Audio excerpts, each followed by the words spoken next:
സ്നേഹമുള്ളവരെയും, പൗലോസ് ലീഹയുടെ ഈ ശക്തമായ പ്രമേയം, അതായത് ദൈവം നമുക്കായി നൽകിയിരിക്കുന്ന ജ്ഞാനം, ദൈവം നമുക്ക് യേശുവിന് നൽകിയിരിക്കുന്നത് ജ്ഞാനമായിട്ടാണ്.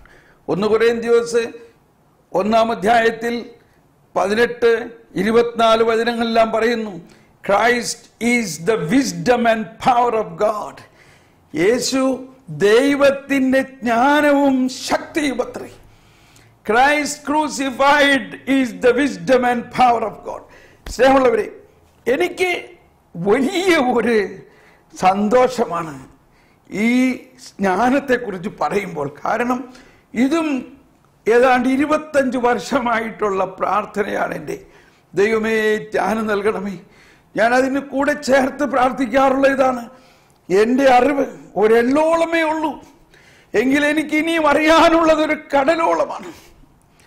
What I know is a drop and what I do not know is an ocean. സ്നേഹമുള്ളവരെ, ഞാനൊരു എളുപ്പവിദ്യ പറഞ്ഞു തരികയാണ്.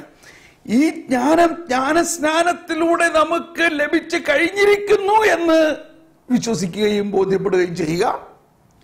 രണ്ടാമത്, ഇത് നമ്മളിൽ ഒഴുകാത്തതിന്റെ കാരണം എന്താണ്?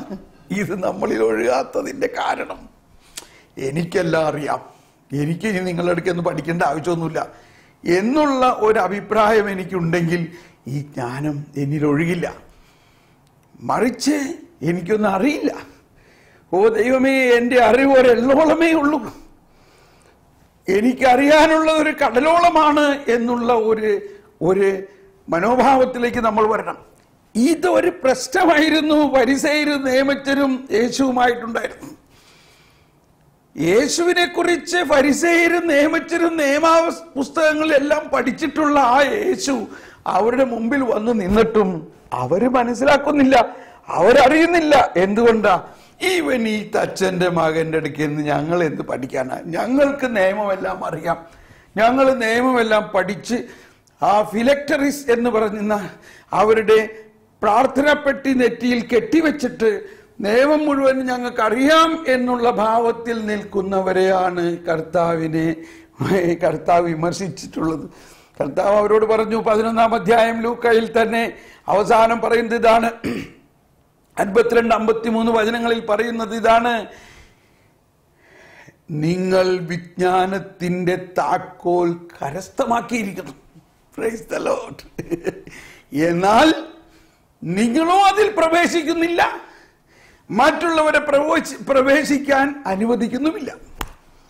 സ്നേഹമുള്ളവരെയും കണ്ടു, ഈശോ ഇത് പറയുന്നത് അവരെ കുറ്റപ്പെടുത്തി പറയുന്നതാണെന്ന് തോന്നരുത്, മറിച്ച് അവരെ വെളിവ് നൽകാൻ വേണ്ടി പറയുന്നതാണ്, അവർക്ക് വെളിവ് നൽകാൻ വേണ്ടി പറയുന്നതാണ്.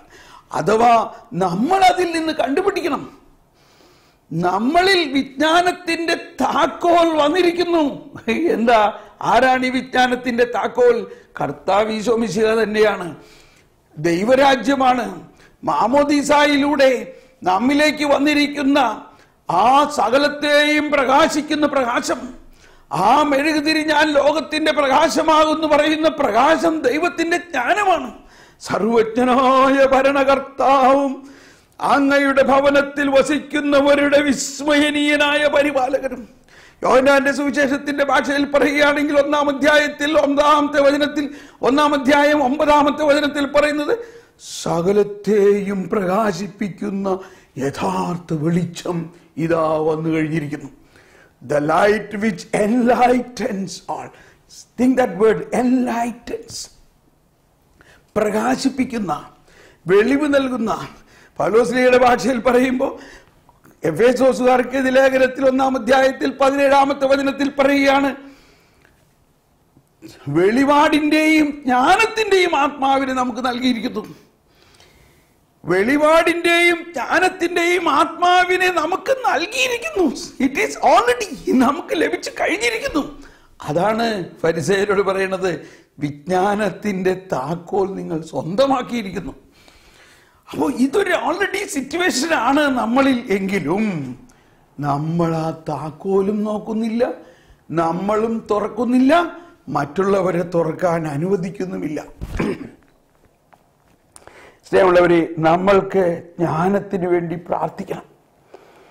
ജ്ഞാനത്തിന് വേണ്ടി ശക്തമായിട്ട് പ്രാർത്ഥിക്കണം. ജ്ഞാനത്തിന് വേണ്ടി പ്രാർത്ഥിക്കുക മാത്രമല്ല, നമ്മുടെ പ്രാർത്ഥനാ ശൈലിയിൽ തന്നെ വളരെ വ്യത്യാസം ഉണ്ടാകണം.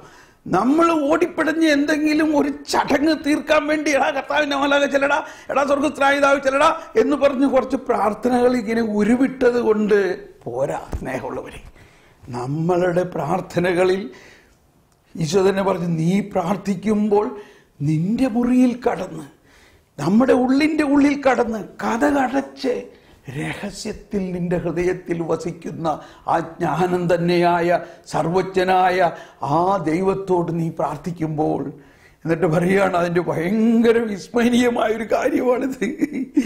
മത്തായിയുടെ സുവിശേഷം 6-ാം അധ്യായത്തിൽ 6 മുതൽ 8 വരെയുള്ള വചനങ്ങളിൽ പറയുന്നതാണ്, നീ പ്രാർത്ഥിക്കുന്നതിന് മുൻപ് തന്നെ നിന്റെ പിതാവിനറിയാം നിനക്ക് എന്താണ് വേണ്ടത്. സ്നേഹമുള്ളവരെ, ഇനി അതാണ് നമ്മൾ ചോദിക്കേണ്ടത്. പിതാവേ, ഈശോയെ, പിതാവേ, നീ എന്നെ സൃഷ്ടിക്കുന്നതിന് മുമ്പ് തന്നെ എൻ്റെ ജീവിതത്തെ നയിക്കുന്നതിനും എൻ്റെ ജീവിതത്തിൽ എനിക്ക് എങ്ങനെ വളർത്തുന്നതിനും ആവശ്യമായതെല്ലാം നീ ഉണ്ടാക്കി വെച്ചിട്ടുണ്ടല്ലോ. അതെൻ്റെ മനസ്സിന് മനസ്സിലാക്കാൻ പോലും പറ്റില്ല. എൻ്റെ കണ്ണുകൾ കാണാനോ കാതുകൾ കേൾക്കാനോ എൻ്റെ മനുഷ്യ മനസ്സിനെ ചിന്തിക്കാൻ പോലും ഉൾക്കൊള്ളാൻ പോലും സാധിക്കാത്തതിലും വലുതാണ് ദൈവമേ, അതെനിക്ക് തരണേ. Praise the Lord.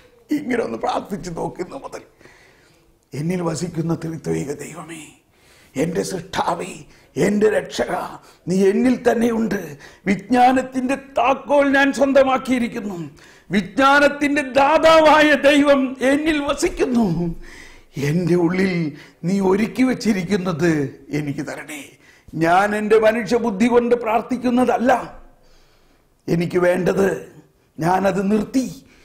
ഇനി നിന്നിൽ ആശ്രയിക്കുന്നു. നീ എനിക്ക് വേണ്ടി ഒരുക്കി വച്ചിരിക്കുന്നത് കണ്ണ് കാണുകയോ കാത് കേൾക്കുകയോ മനുഷ്യ മനസ്സ് ചിന്തിക്കുക പോലും ചെയ്യാൻ പറ്റാത്തതാണ്. അതെനിക്ക് നൽകണേ. ഒന്ന് പ്രാർത്ഥിച്ചു നോക്ക്. ഞാൻ പറയാണ്, ആ ദിവസം തന്നെ നിങ്ങൾക്ക് മനസ്സിലാകും, കർത്താവിൻ്റെ ഒരു അണപൊട്ടി ഒഴുകുന്ന പ്രവാഹം നിങ്ങൾക്ക് മനസ്സിലാകും. അങ്ങയുടെ വെള്ളച്ചാട്ടങ്ങളുടെ ഇരമ്പൽ കൊണ്ട് ആഴം ആഴത്തെ വിളിക്കുന്നു. അങ്ങയുടെ തിരമാലകളും ഓളങ്ങളും എൻ്റെ മീതെ കടന്നു പോകുന്നു. സങ്കീർത്തനം 63-ൽ 8-ാമത്തെ സങ്കീർത്തന വചനങ്ങളാണ്. അപ്പോൾ ഒരു വെള്ളച്ചാട്ടം പോലെയാണ്, തുള്ളി തുള്ളിയായിട്ടല്ല, വെള്ളച്ചാട്ടം പോലെ ദൈവാനുഗ്രഹം, ദൈവത്തിൻ്റെ ജ്ഞാനം നമ്മിലേക്ക് ഒഴുക്കുമ്പോൾ ആ ജ്ഞാനം നമ്മുടെ അന്തരാത്മാവിൻ്റെ ആന്തരിക ഹൃദയം തുറക്കുകയും നമ്മുടെ ഉൾക്കണ്ണുകൾ തുറക്കുകയും ദൈവരാജ്യത്തിൻ്റെ രഹസ്യം മനസ്സിലാക്കാനുള്ള ഒരു ഭയങ്കര തുറവി നമുക്ക് കിട്ടുമ്പോൾ നമ്മുടെ ബുദ്ധിയിൽ നിന്ന് ഉരുവാകുന്ന ഇൻ്റർപ്രിട്ടേഷൻ ഒന്നുമല്ല, ദൈവത്തിൻ്റെ ജ്ഞാനത്തിലൂടെ നമ്മളുടെ ഉള്ളിൽ പല കാര്യങ്ങൾ നമുക്ക് മനസ്സിലാക്കി തരും. Praise the Lord.